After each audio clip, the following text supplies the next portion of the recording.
여러분 안녕하세요. 오늘 달고나 38주차 수요일입니다. 열왕기상 19장 본문의 말씀을 묵상하시면 되겠습니다.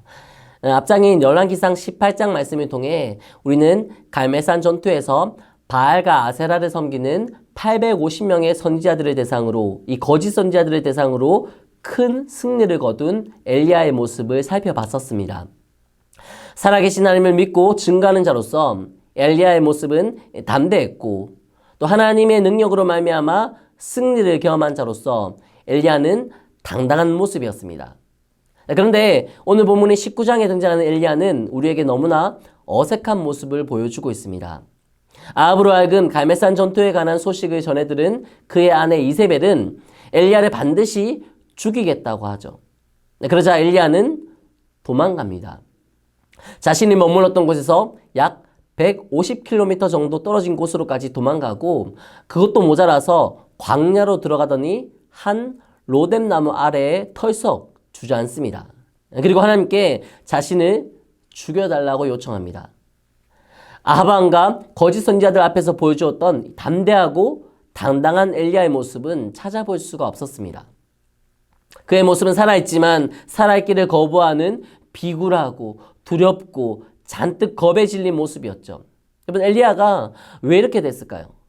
우리는 그 단서를 본문 3절 말씀을 통해 확인할 수 있고 발견할 수 있습니다. 3절 말씀 제가 읽어보겠습니다. 그가 이 형편을 보고 일어나 자기의 생명을 위해 도망하여 유다에 속한 브엘세바에 이르러 자기의 사환을 그곳에 머물게 하고. 이 갈멜산 전투에서 혼자였음에도 불구하고 엘리야가 담대하고 당당할 수 있었던 것은 그가 하나님께 주목하고 그의 시선이 하나님을 향하고 있었기 때문입니다. 그런데 그렇게 하나님만 바라보고 하나님만을 의지했던 엘리야가 지금은 하나님이 아닌 자신에게 일어난 형편을 보고 있습니다.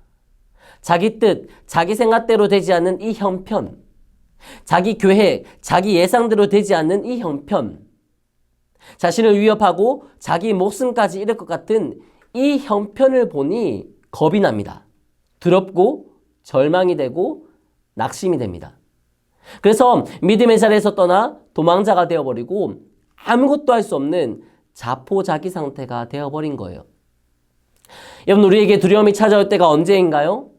절망하고 낙심되어서 아무것도 못할 것 같은 무력함이 언제 찾아오나요? 하나님을 보지 않고 나를 바라볼 때입니다. 하나님께 주목하지 않고 내 맘 같지 않은 내 상황, 내 뜻대로 되지 않는 내 형편과 내 현실에 주목하니까 믿음의 영역도 발휘하지 못하고 살아있지만 살고 싶지 않은, 더 이상 못 살 것 같은 절망감에 휩싸이게 되는 거예요. 근데 하나님은 이렇게 절망하고 무력해져서 더 이상 아무것도 할 수 없을 것만 같았던 엘리야를 그냥 내버려 두시지 않습니다. 두려움과 낙심으로 인해 순식간에 사명의 자리에서 벗어난 엘리야를 하나님은 꾸짖지도 않으세요. 하나님은 천사를 보내셔서 엘리야를 어루만져 주십니다. 그리고 떡과 물을 부족함 없이 주어 먹게 하신 후에 호렙산에 이르게 하시죠. 그리고 초자연적인 역사, 즉 바위를 부수는 바람과 지진과 불을 경험함으로 엘리야가 하나님 앞에 서 있다고 하는 것을 자각하게 하십니다. 엘리야는 여전히 하나님의 시선에 주목하지 못하고 자신에 대한 집착을 드러냅니다. 자신이 여호와 하나님께 대한 열심히 유별해서 자신만 남았다고 고백하죠. 그러나 하나님은 그런 엘리야 역시 꾸짖지 않으시고 이 엘리야에게 할 일을 주십니다. 하사엘로 하여금 아람의 왕이 되게 하고 예후를 이스라엘 왕으로 세우고 엘리사를 세워 너의 뒤를 이을 선지자가 되게 하라고 말씀하세요. 그리고 이스라엘에 바알에게 무릎을 꿇지 않은 사람이 엘리야 너 혼자 있는 게 아니라 7,000명이나 되는 사람들이 더 있다고 말씀하세요. 이 모든 게 다 하나님의 뜻이고 섭리였고 계획이셨죠. 엘리야는 끊임없이 자신에게만 집착하고 자신을 둘러싸고 있는 현실과 환경과 상황과 형편에만 주목하였고 그래서 넘어졌습니다. 그러나 넘어진 엘리야를 어루만지시고 친히 먹이시고 힘주신 하나님은 엘리야의 사명이 막힘없이 중단 없이 쉼없이 이어갈 수 있도록 계속해서 인도하고 계신 것이죠. 이런 하나님이 바로 우리가 믿는 우리의 하나님이십니다. 그러므로 더 이상 자신에게 집착하고 자신과 자신의 형편과 상황을 내세우며 절망하며 살아가지 마시고 하나님께 주목하며 하나님이 이끄시고 하나님이 인도하신 대로 순종하며 살아가시는 여러분들이 되시기를 바랍니다.